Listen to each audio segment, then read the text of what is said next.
Missed an episode of your favorite podcast? Choose from over a decade of content in our archives, not just the latest episode. All free at GCNlive.com. This is your call to action. Get prepared, America.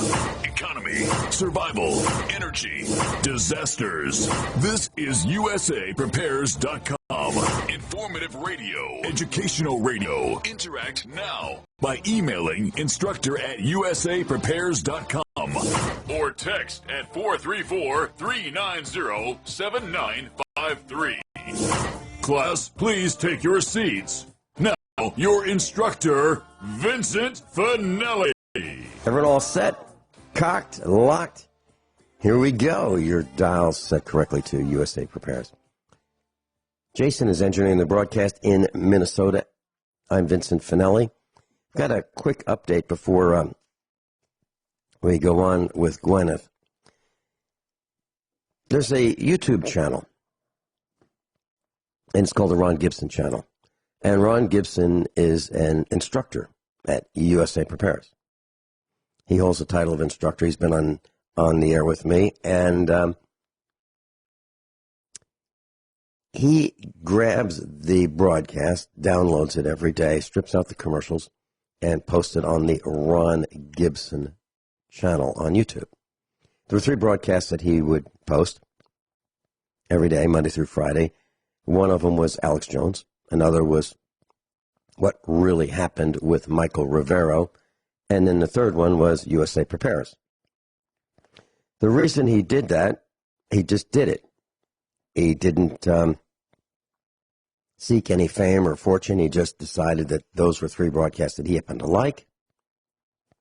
He created a channel, and he posted them for years. And I wanted to meet Ron Gibson, so when I was on the East Coast, in the Carolinas, I had lunch with him. Wonderful person. Well, Alex Jones was removed from YouTube, so Ron Gibson can no longer post Alex Jones' broadcast. So that left 2 of us, Mike Rivero and USA Prepares. Well, on Friday, Mike Rivero ended his broadcast and has not been back on the air this week for Monday nor Tuesday. And I happened to be looking at the Ron Gibson channel, and I saw a whole bunch of comments under USA Prepares asking what happened to Mike Rivero. So I called Republic Broadcasting because Mike Rivero's broadcast originates on another network, Republic Broadcasting Network, not Genesis Communications Network. And I talked to Julie, the secretary, and Julie knows me. And I asked what's happening with Mike Rivero.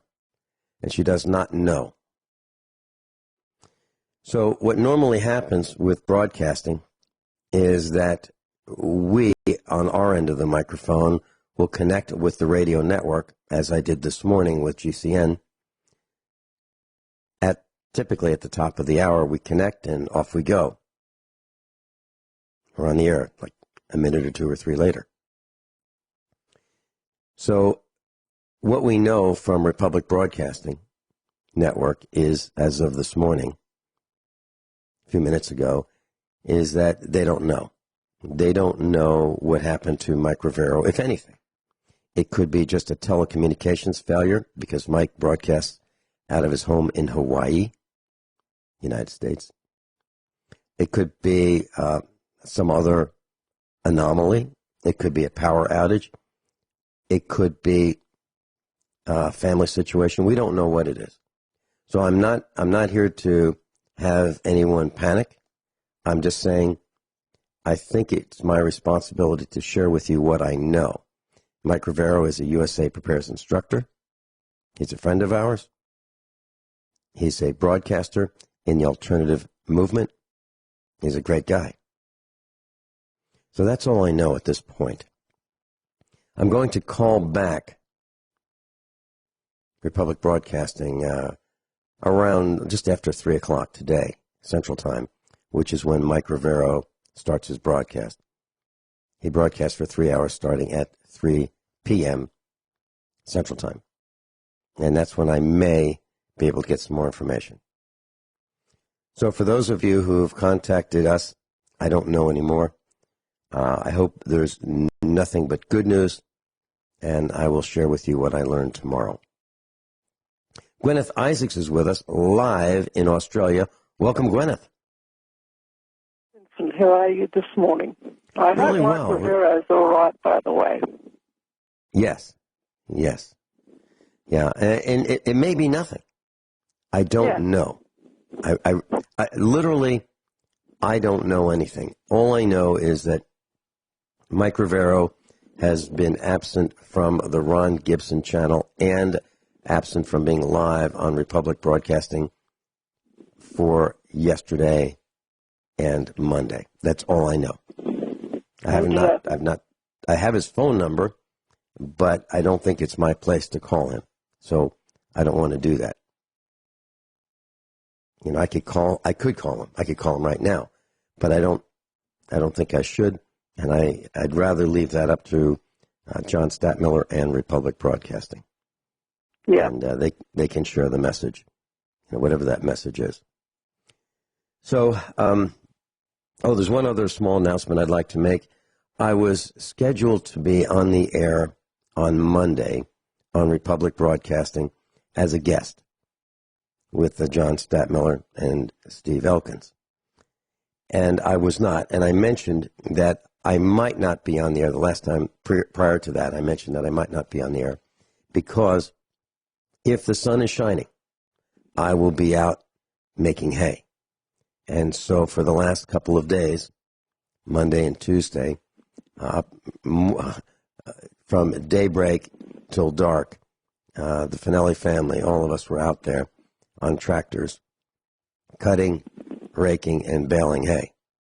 Our son likes to cut, and he has, in case you're wondering what kind of equipment we use, our son uses a Deutz, D-E-U-T-Z, it's a German tractor, DX 4.70, 4.70. That's the model number of the Deutz tractor. Mrs. Finelli likes to use an International Harvester Model 385 tractor, and I like to use a John Deere Model 2950 tractor. So if you want to look them up and see what antique tractors look like, those are the tractors that we use. So I mentioned that I would be discussing on John Statmiller's broadcast the hydraulic fluid failures, the huge fraud against the American farmer, perpetrated allegedly by Citgo, Orscheln, and other resellers of these yellow bucket hydraulic fluids, causing enormous amounts of wear, failures of all kinds. And I'm going to be doing a special, it looks like, on John Statmiller's broadcast next Monday. Next Monday, starting at 6 p.m. Central Time, 6 p.m.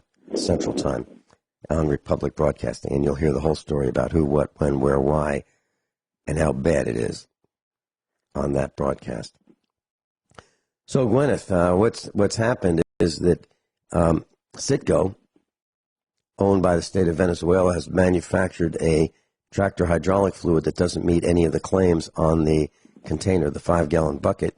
It's absent the additives. It does not meet the viscosity, and it causes all kinds of problems with your tractor.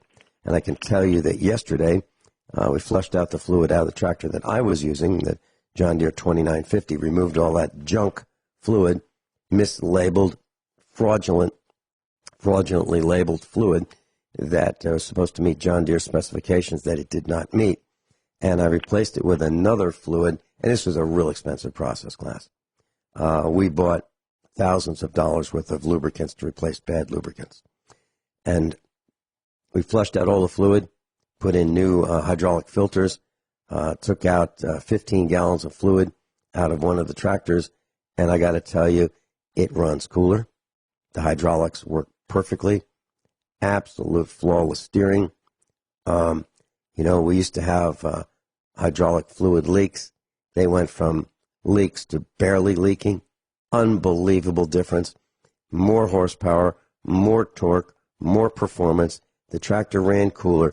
It was delightful. It was like getting a tune-up.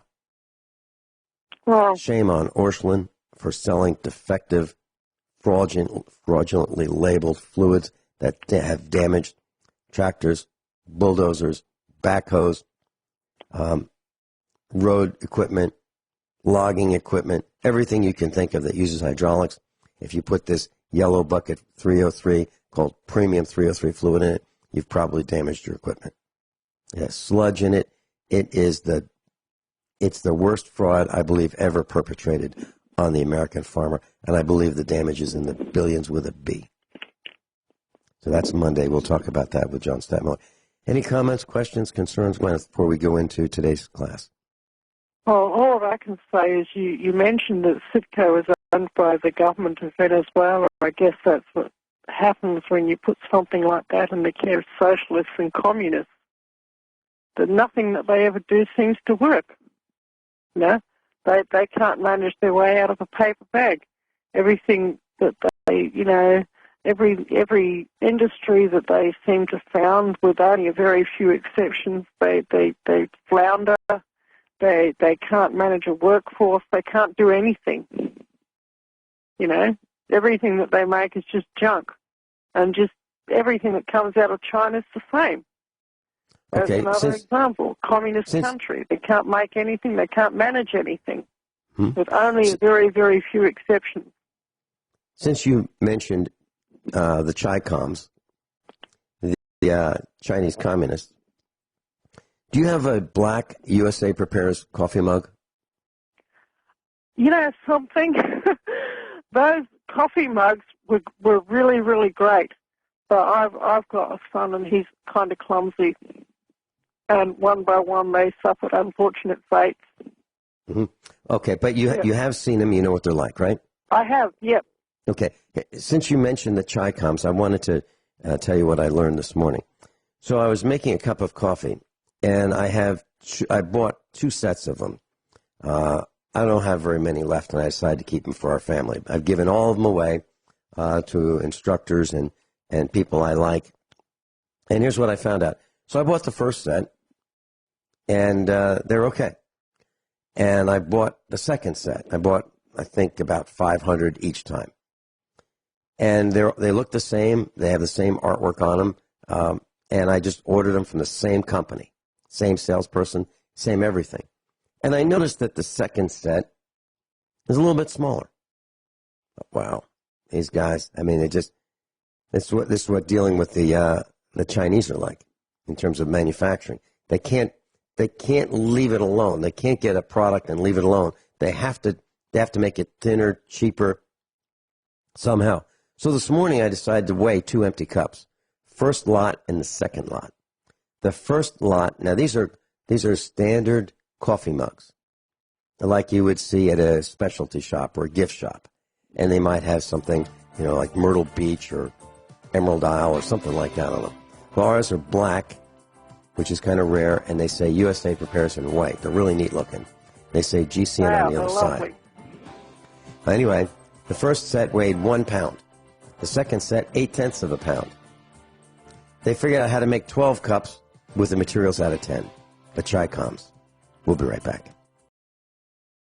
Class, we're being fleeced at every turn. Everywhere we go. Thinner, lower quality, shorter lifespan, inferior in just about every respect, except increases in cost. Guineith Isaacs, what do you have for us today? What I would like to discuss this Ebola outbreak that, is happening. And the fact that on the Alex Jones show on Monday, he reported that since the previous Tuesday, that 300 to 400 people a day had been crossing the border from Mexico into the United States.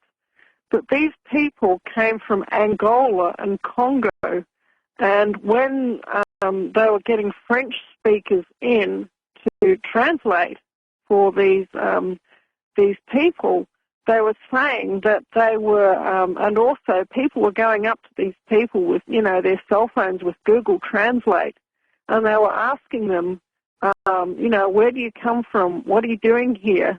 And they were saying, we are from the Congo, and we are fleeing Ebola.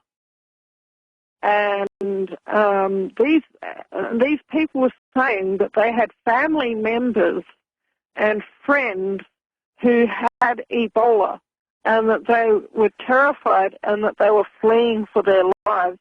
They were fleeing at San Antonio in Texas, okay?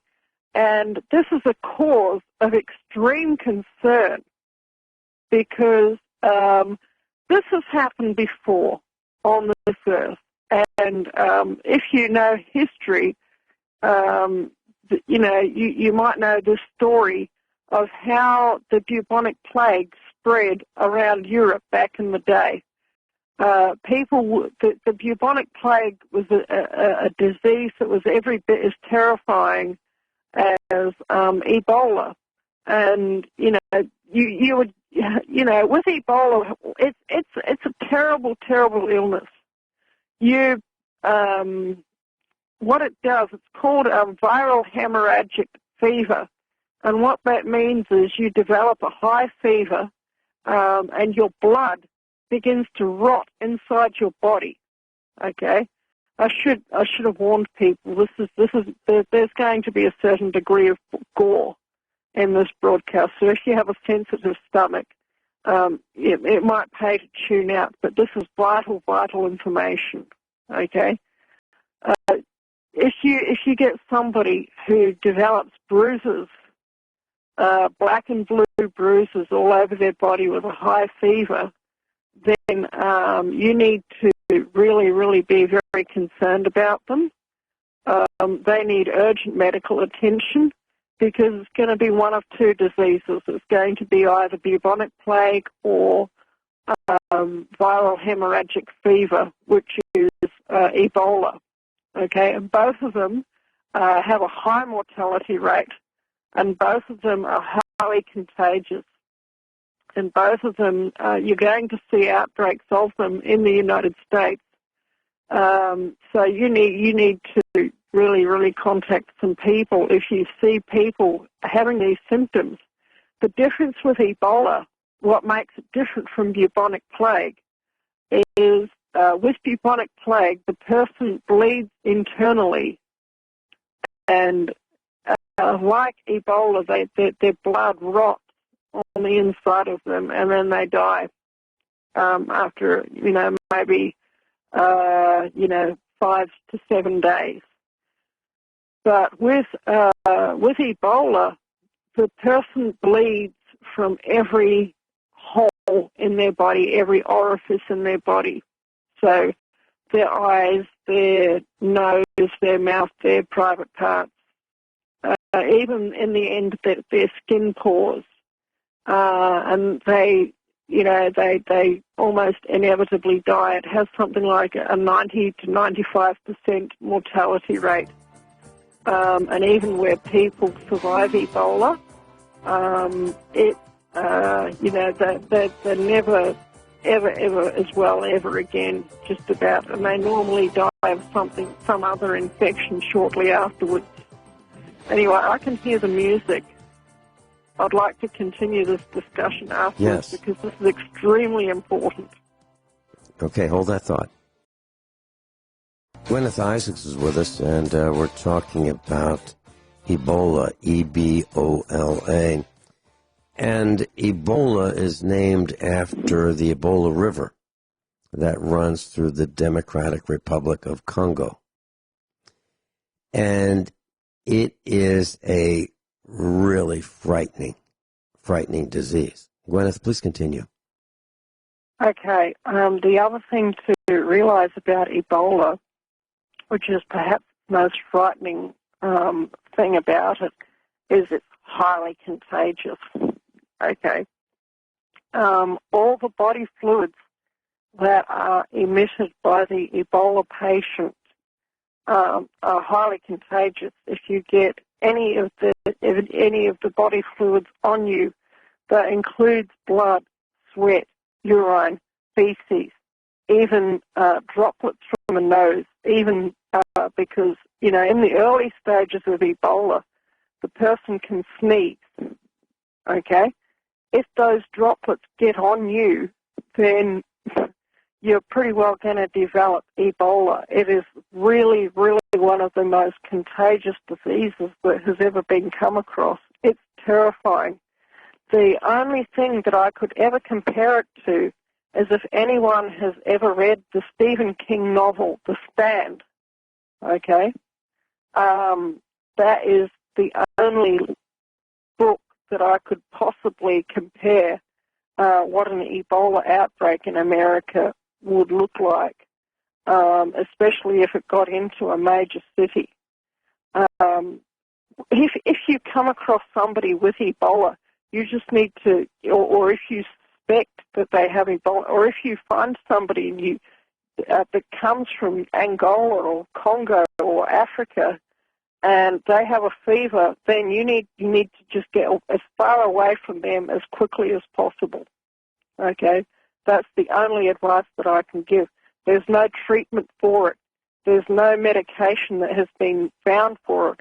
And, the doctors and the nurses that put hazmat suits on to treat the patients who have Ebola, those hazmat suits don't always protect them. That's how contagious this thing is. It's absolutely terrifying. It's actually worse, in my opinion. It's worse than what the mystery disease that came out in Stephen King's novel, The Stand. And it got made into a movie. The movie's like, I don't know how many hours long, 8 hours long, 10 hours long. Of course, Stephen King, if anyone's familiar with his books, they tend to be 2 or 3 inches thick. And this one's no exception. It's about I'd say 800 to 1,000 pages.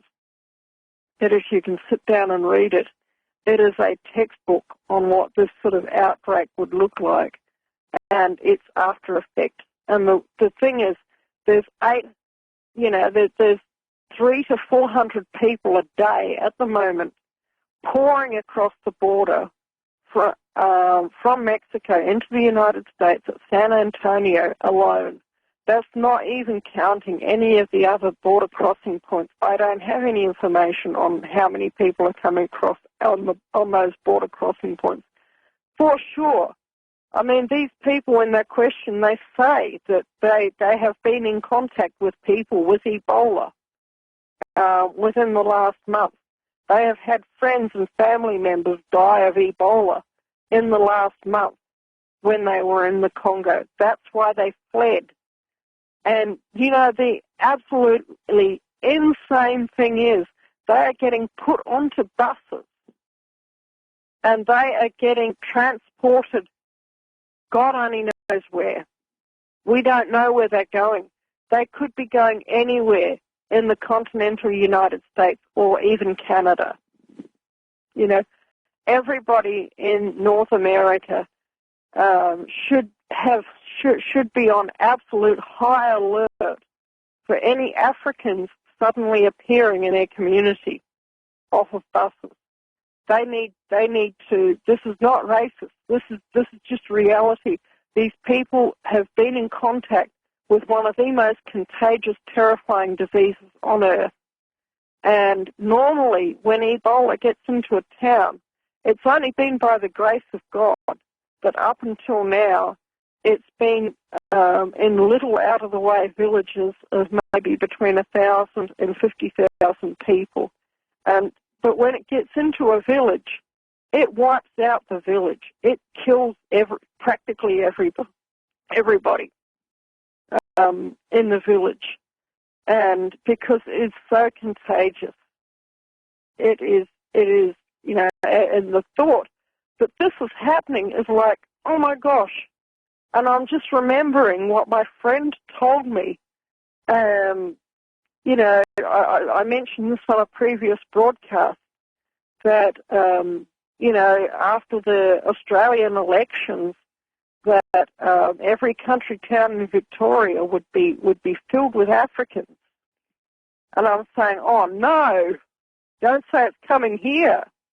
That was my thought when I actually had to sit down and think about it. And so it's a problem for us. And, the really, really insane thing is, Alex Jones actually had a clip that he had from, I think it was from the PBS, of this, and it was obviously a propaganda piece, and it was this Congolese woman. She was, all the blinker music, going bloom, bloom, bloom, bloom, bloom, bloom, bloom, bloom, sort of music in the background, of this film clip. It was supposed to put you into a passive mode of mind, and this Congolese woman talking in English about how, oh yes, there's new Congolese people have appeared in our community, and we're helping to look after them. We're making them their special food so that they feel at home, blah, blah, blah, blah. Don't you believe a word of it. These people have been in contact with one of the most terrifying diseases on earth, and it doesn't matter what skin color they have. This is like when the bubonic plague hit Europe, and people were fleeing from village to village and from city and city, from town to town, carrying the plague with them. It's one of the most serious situations I think that the United States has ever faced. Vincent. In January of 2019, there was a report about this epidemic of Ebola in Congo. And naturally, the government shut down the internet. And the reason that I believe they shut down the internet was to let fewer people be able to broadcast their views and what they see and the images and the video and the audio of what was really happening. So, class, keep that in mind. You take for granted that the internet's going to be up, except for those times when you can't watch Netflix because, your local connection is down. But in times of serious epidemics, you can pretty much bet that the internet's going to go down, so you won't know how bad it is. So you can't tell your loved ones how bad it is. There'll be a news blackout on it. And that's what happened in Congo. Hard to believe, right? But that's the truth. And what Guineith said about the transmission. So Ebola can be contracted by animals. I didn't know that. Yes, bats.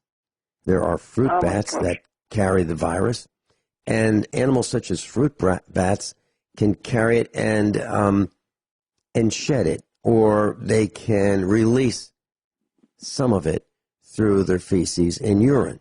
And so these fruit bats may be in orchards, and they can release Ebola through their feces and urine as they fly around and when they stop to rest on the leaves and fruit. And all you have to do is touch it or eat it, and within 2 to 21 days, your symptoms will appear. Well, it incubates for 2 to 21 days, then the symptoms appear. So we have to be concerned about other things too, like what else may be in contact with the fruit and the leaves? Could that be an animal that brushes up against it that someone eats? Some people eat monkeys. So if the monkeys go grab some fruit and gets Ebola, then you can get it. Do you remember the name, Guineith, Dr. Leonard Horowitz. Does that name ring a bell with you? It does, but I can't quite remember what he was famous for, but I seem to remember I've heard his name somewhere. Yes. Well, back in the late 1990s, he was giving seminars throughout the country, and he wrote a book called Emerging Viruses, AIDS, and Ebola. Nature, accident, or intentional. Oh, yeah, he's the Green Monkey Man. He's the Green Monkey Man. He's the guy that figured it out. Right. He's a Harvard-degreed dentist, and he has a master's degree in public health as well. And I had a discussion with him. Mrs. Finelli and I and our children met with him, probably spoke with him for about a half an hour, just the Finellis and Dr. Leonard Horowitz. And this was back around 1996 when his book first came out. I was at a convention and I found him. I wanted to meet him in person, so he's one of the people that I drove 2,200 miles across the country and back from Virginia to meet. And I wanted to see him say it, and I had some questions I wanted to ask him firsthand. This was way before I was a broadcaster. I was just some guy. So I stopped everything I was doing as a computer consultant and drove the family to the Midwest and met with him. And here's what he told me. That there were two tracks to create a disease of which there be no cure. And that's called AIDS. And the two tracks were with monkeys and chickens. And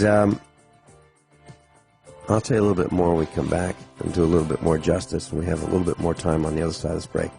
So I'll tell you about AIDS and Ebola, what he told me, and what you need to know. And you'll probably do what Guineith and I do. Stay away from people.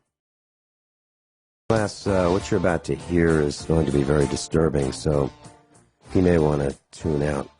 Well, I met Dr. Len Horowitz back in the late 1990s, and we talked one-on-one. Actually, Dr. Horowitz and Mrs. Finelli and I, our children were there. And according to what I remember, him telling me, AIDS and Ebola were designed by people to be kind of like a surgical strike tool. Striking by direct contact. Now that's by bodily fluids. So it's not something that would be wind delivered. You'd have to have some kind of a contact. And it was ordered by the U.S. government, the construction, the making of AIDS and Ebola were, as I remember being told, ordered by the United States government to be a weapon. And where did the green monkeys come from? Well, the news told us back then that there was this terrible disease, and it came from monkeys. Well, actually it did. But the monkeys came from a company called Litton Bionetics. Litton Industries, Litton Bionetics. And those monkeys were used to create a disease that would be able to jump from monkey to humans. And there were two tracks. One track, and these tracks were in competition with each other, like who could make the baddest virus first. One track was with chickens, and the other track was with monkeys. And the idea was to get these diseases to jump, create them in monkeys and in chickens, and get them to jump to humans. I'm going to read something that I found on the internet. It's called War on WeThePeople.com. And it's a it's titled "The CIA and the Origin of AIDS," a report on the links between CIA MK Ultra chief Michael Aquino and the origin of HIV/AIDS by Dr. Leonard Horowitz and Sherry Kane. Starts out to say, much neglected intelligence on child abuse links the CIA to the origin of HIV/AIDS. These matters of record implicate the CIA's MK Ultra propaganda chief, Michael Aquino, and by extension, William Colby, John DeCamp, and Ted Gunderson, whose aides targeted the co-author of this report, HIV/AIDS expert Dr. Leonard Horowitz, for libel, defamation, and assassination. The CIA, according to the Washington Post, April 30, 2000, oversees disease agencies battling national security risks, including AIDS. The NCI, CDC, and National Institute for the Allergies and Infectious Diseases were all directed by the CIA. Dr. Leonard Horowitz's works include scientific publications regarding HIV/AIDS and a national bestseller detailing the man-made origin of the pandemic. It's called Emerging Viruses, AIDS and Ebola, Nature, Accident, or Intentional. The author and filmmaker evidenced Nixon White House National Security Advisor Henry Kissinger ordered AIDS-like virus development in 1969 when directing William Colby, Michael Aquino, and John DeCamp during his tenure overseeing the CIA, FBI, and foreign policy under Vice President Nelson Rockefeller. Kissinger, government documents proved, ordered the development of AIDS-like Ebola viruses from America's leading biological weapons supplier at the time, Lytton Bionetics. So what you just heard was that, according to Len Horowitz, AIDS and Ebola are man-made, or allegedly man-made. And yes, they were developed according to what he told me. The winner was the monkey path. And yes, they came from green monkeys, but the green monkeys were provided by Lytton Bionetics for experimentation. So they were laboratory animals. That's correct. That is correct. And so to make it all seem like what's going on, they released this terrible plague through vaccinations in New York and in California simultaneously. They injected people with AIDS and Ebola. Guess what? Here it is. Man-made. And as designed, there is no cure. No cure. It's about as bad as it gets, right? Yeah. We're about as dumb as could be. And it's surgically delivered, so these guys can stay away from people who might have it. Everyone all set? Cocked, locked, hour number 2 of USA Prepares. Guineith Isaacs is with us. Guineith mentioned The Stand. It was released in 1994. It was written by Stephen King, and it's 6 hours long. We have an old VHS copy that I bought used here at the farm, and we've watched it a number of times. Guineith, I've got some more comments about AIDS, Ebola, Dr. Len Horowitz. Do you have anything you want to say before I jump in? I just want to give some more practical information about Ebola. If these people from the CDC and other places, the CIA or whatever, think that they're going to escape from their own little monstrous creation, they're quite mistaken. This disease, on average, wipes out 90% of the population. And you can't run from it, you can't hide from it. And that they're inevitably going to be taken down by their own little microscopic Frankenstein. That's all I can say. And some practical information as well. Ebola has actually been recorded on occasions as having an incubation period of up to 12 months before it manifests. And in such cases, it sets up a reservoir in the male gonads in the testicles, and it operates as a sexually transmitted disease in that variant. So that's something that people need to be really, really aware of, is that the Ebola, just because somebody comes, even if they set up a 6-week quarantine, you would not escape all the cases. All of the cases of Ebola would not be filtered out, even in a 3-month quarantine.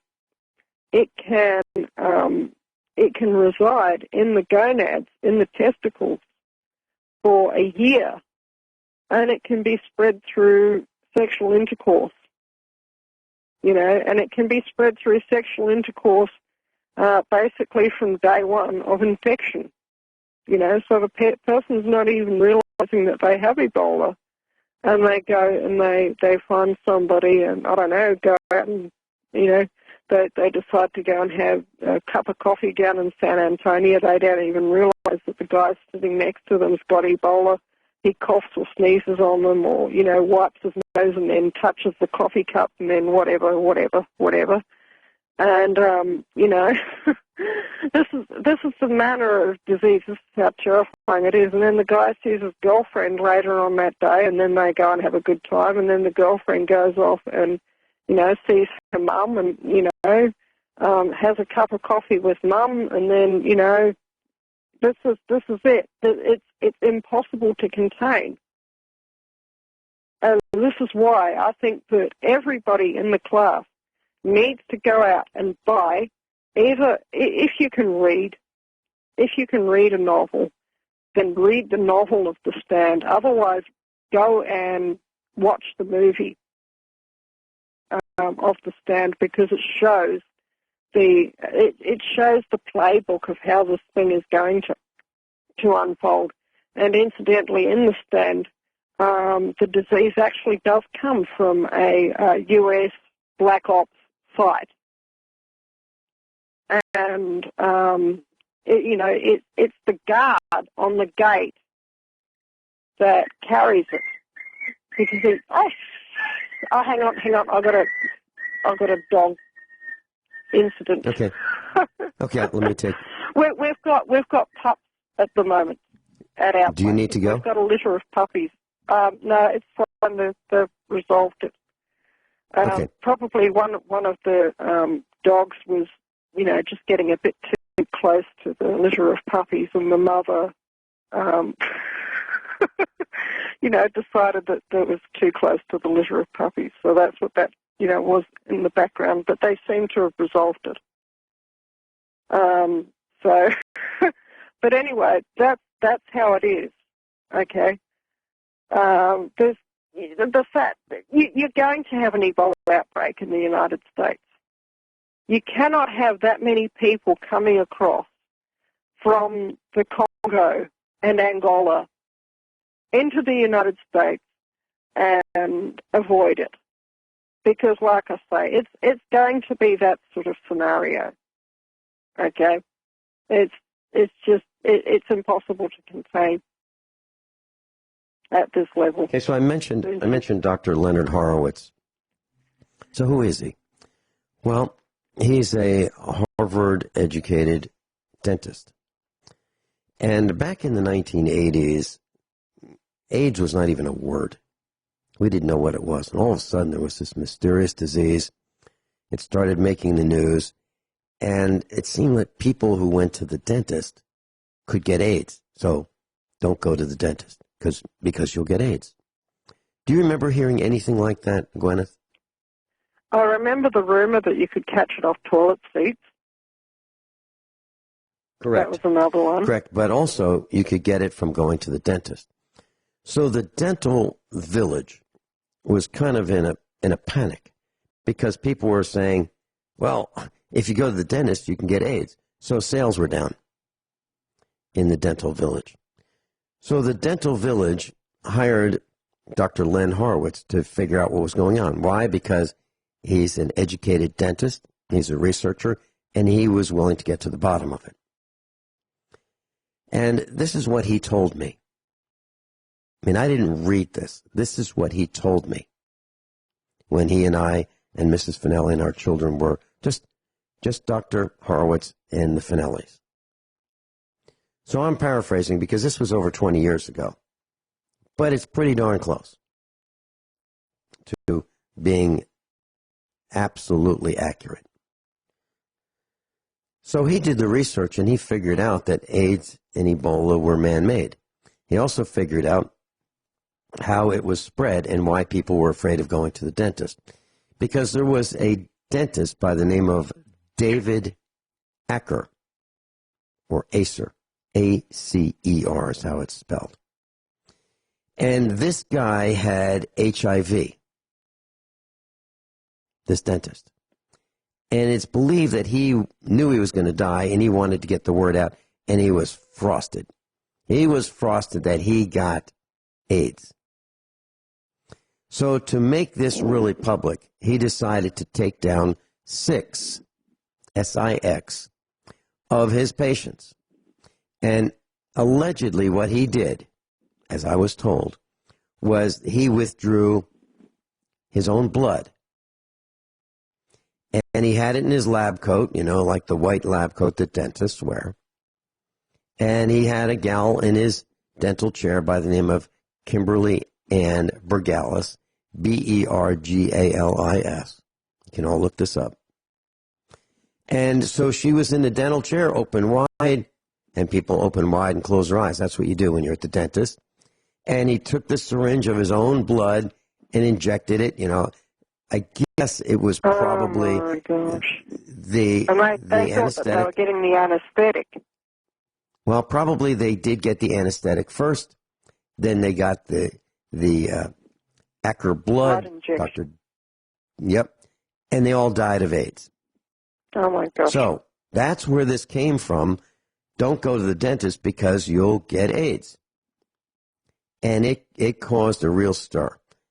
Such a stir that Dr. Horowitz was hired to figure out what this was all about. And that's what he figured out. And that's where Henry Kissinger and the rest of the contract to create this disease was discovered. There literally was a contract. As I recall, he got himself into quite a bit of trouble with Henry Kissinger, didn't he? Kissinger didn't like him.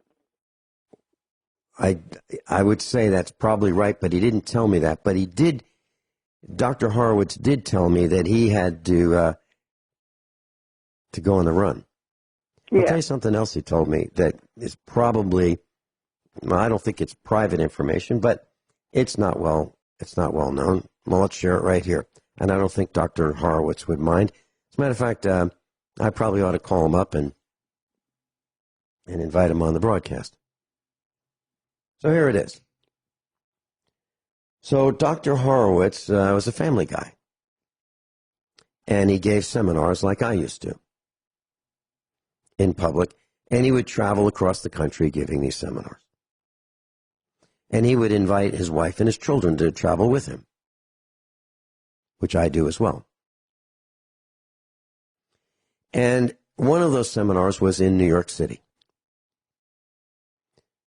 He had his children, his 2 girls with him, and his wife, and they were in the hotel room while he was speaking. And as he told me, as little girls do, they were kind of bouncing on the bed, and one of them slipped and fell. I guess maybe using the bed as a makeshift trampoline. Yeah. Something that they may or may not have done at home. Slipped and fell and hurt her arm. So Dr. Horowitz's wife brought the children to the hospital to see if an arm was broken or what really happened, x-rays, that kind of thing.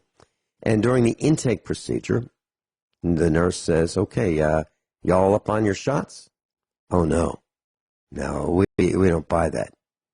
We don't buy that, that you need to have shots because, well, frankly, we know that immunizations are dangerous, so no. So what happened was, instead of lying, she told the truth. Immediately, the children were taken Oh, my God. by the government. They were kidnapped by the government for their own good. And surgery or whatever was going to be performed without the parents' consent because the parents didn't get their children immunizations. Oh, my gosh. True story. Now, I don't know how it worked out, but I do know that it took several days for Dr. Horowitz to get his children released to him and his wife. So here's... That's disgusting. Oh, it's absolutely true.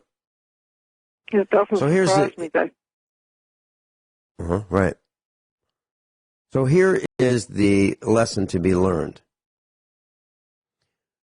When a person is asked by one of these government employees, did you get all your shots, your immunizations, you up to speed? How about the dogs, the cats, everybody all set? Think about what you're going to say. Because now you know the truth about what happened to Dr. Leonard Horowitz's children as a result of telling the truth.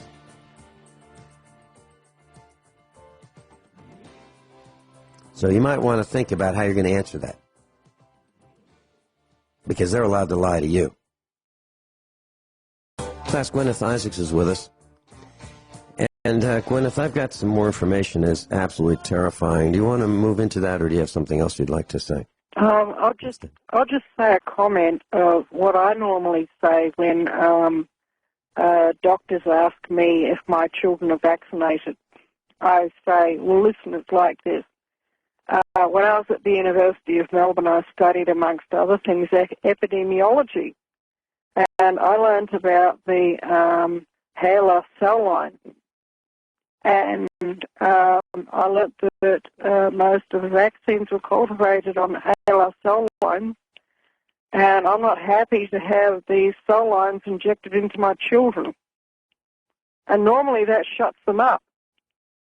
And but if you want to know what the HALAR cell line is, there was a woman who lived a while back, and her name was called Henrietta Lacks, and she had an extremely virulent form of cancer, and her samples were taken from her body after her death, and they have been incorporated into just about every vaccine out there. And they're cancer cells. And every doctor out there, every doctor that you'll ever meet, they all know about the HALAR cell line. They all know that it's in the vaccine. And many of these doctors will not even allow their own children to be vaccinated.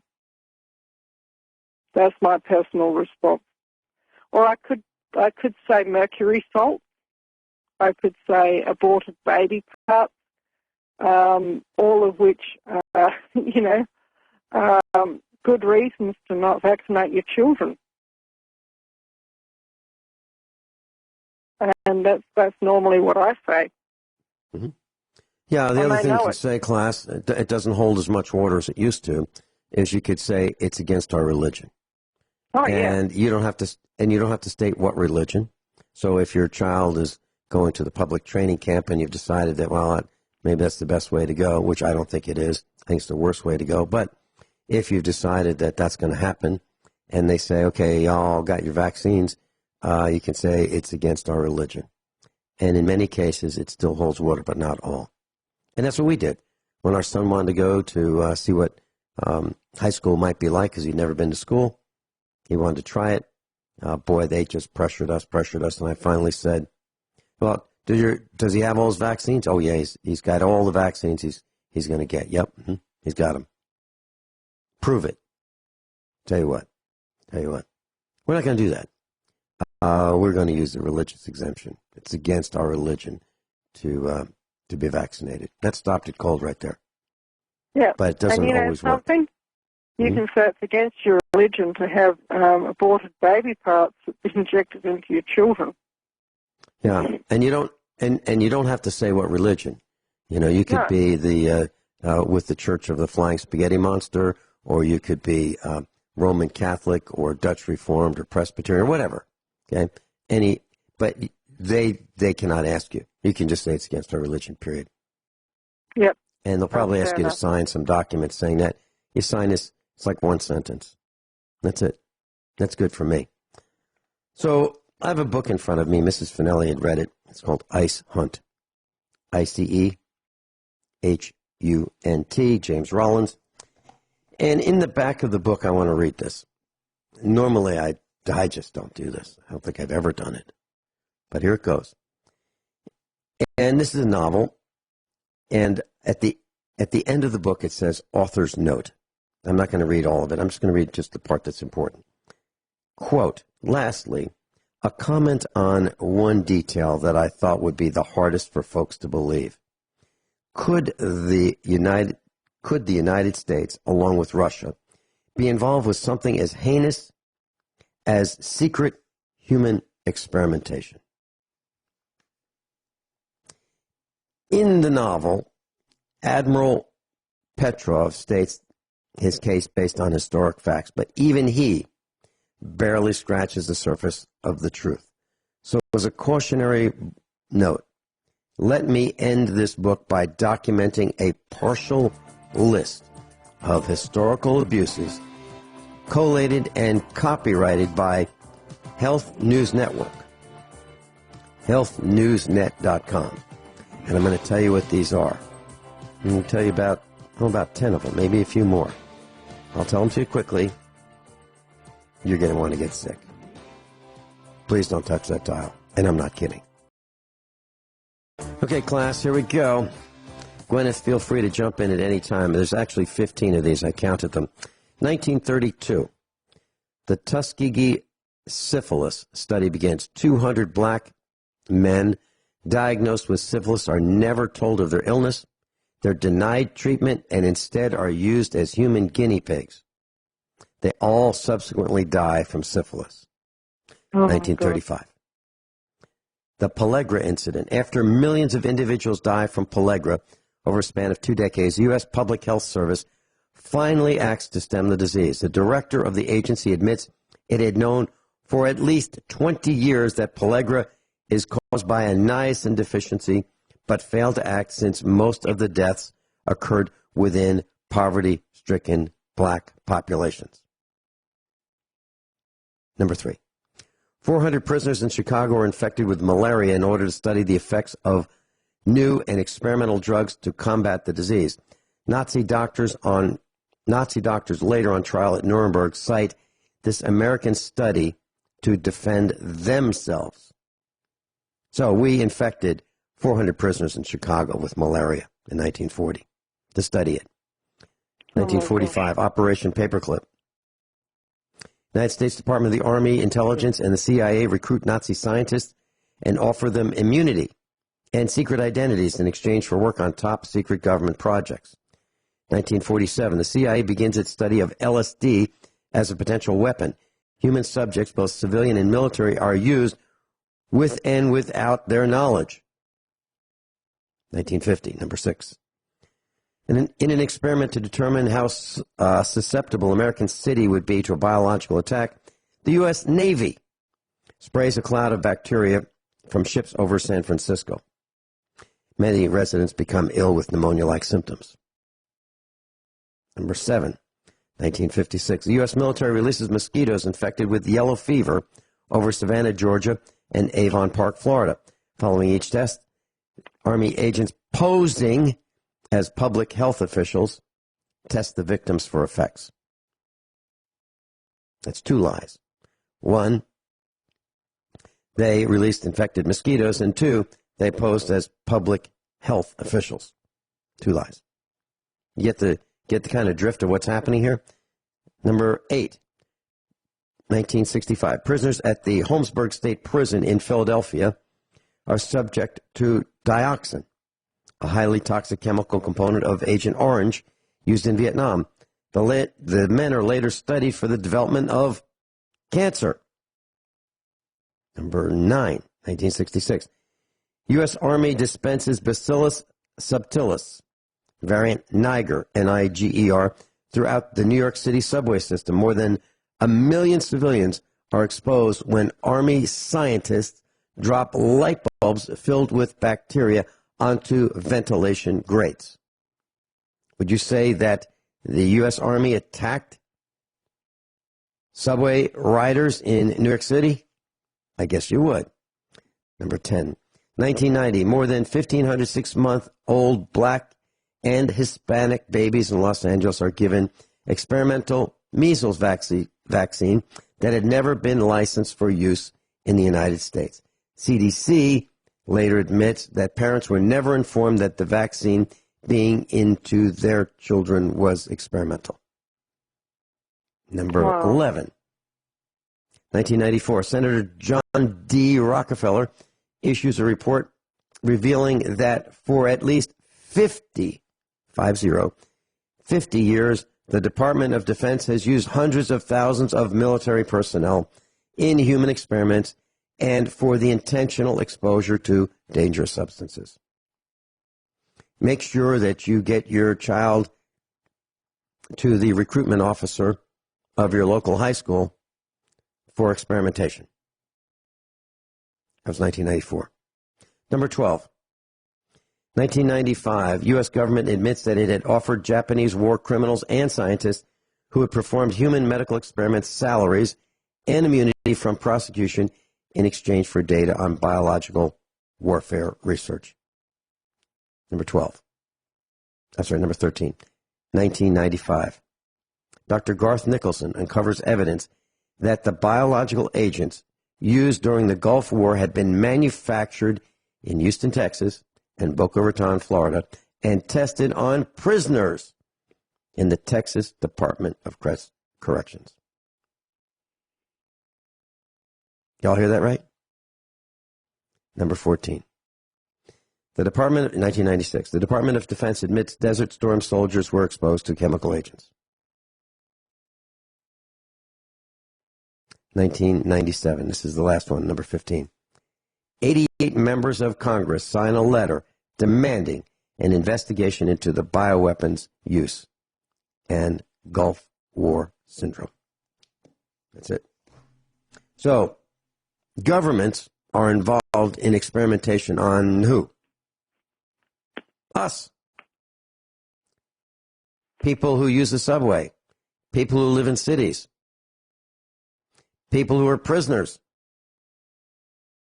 People who have diseases. So imagine you contract a disease and you think you're getting treated at the hospital, and really what they're doing is, let's see how cool this disease is. Let's see how well it works. Let's see how long it takes for these people to die. Am I exaggerating? No. That's just disgusting. Mm-hmm. And that's not even getting into the fluoridation of the water supplies. Mm-hmm. You know? Yeah. And the contamination of the food and the water and the air, which is all done on purpose as a genocide against us all. Yeah. You know? We live out in the middle of nowhere, and the government is putting a water line in, and my son said, Mum, I can't understand it. There's very few people live out here. Why are they putting a water line through? And I said, it's to poison us, son. It's so that they can put fluoride in the water to make us all dumb and stupid. And he probably has a real tough time. And he probably has a really tough time believing that that's what you said is true. How could that be true? How could they want to poison us? You know, when I was of draft age, when I was at the university during the Vietnam conflict, people actually believed that the United States government would equip our military, our soldiers, our people in uniform, our people in combat, with the best food, the best weapons, the best intel, the best armor vests, the best of everything, so that our side would prevail. Who would have ever thought that they would be using people on our team as military experiments? Let's see how cool this stuff is. Let's see if it really works. Can you imagine? Can you imagine? And I know I was at a graduation, a college graduation, and it was sickening, absolutely sickening. So they have the history class, the arts class, the scientists, the computer information technology people, all of the different classes that they taught, graduating, stand up, this class, that class, and so forth. And they all got cheers, but nothing like those who have volunteered to be experimented on by the military. Now, those guys got great cheers. I couldn't believe it. It was sickening, absolutely sickening, that these GDP parents were thinking, this is great. My son's going to be a real hero. He might come back without an arm or a leg or an eye, or he might come back without his mind. He might come back with cancer, but that's okay, because he's going to fight for us. They've been duped and brainwashed. And how many people didn't cheer for those guys? Well, that'd be just one family. Only one family didn't cheer, because I couldn't believe that they had the recruitment officer, the cheerleader for the death squad. It was awful. Think about that. So you've got a guy walking around in uniform looking real sharp, whether it be the U.S. Army, the U.S. Navy, the U.S. Air Force, the Marines. They all look real sharp in their uniforms, and you can travel and see the world. And they don't tell these young people, and you might get shot at, and we might spray you with some chemicals, and you probably get cancer, and we're going to put you in harm's way, starting day one, including boot camp. People get killed in boot camp because what happens to these young people is so horrible that some of them want to get out so badly that they risk their lives and get killed. Or if you try to resist, that drill sergeant may just slam you down so hard that you die. We've talked about that on the air. We've had former military explain what happens in boot camp. And if I recall correctly, 6 people died while our military instructor was in boot camp. In his group, in his training group, 6 died. That's right. How's that That's happen? not even including the live fire exercises. Right. Right. So, These are being... yeah. These are young people who are so afraid of what's happening to them that they try to escape, and they run across the runway at night and get run over by an airplane. Or the drill sergeant says, "Boy," and he slams one of them down, and he hits his head on the toilet, the porcelain toilet. Dies. That kind of stuff.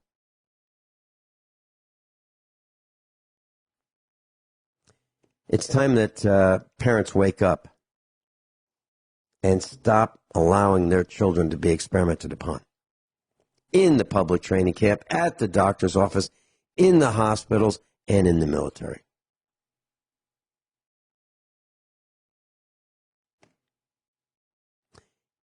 I don't know anyone who has been involved in combat who hasn't been affected.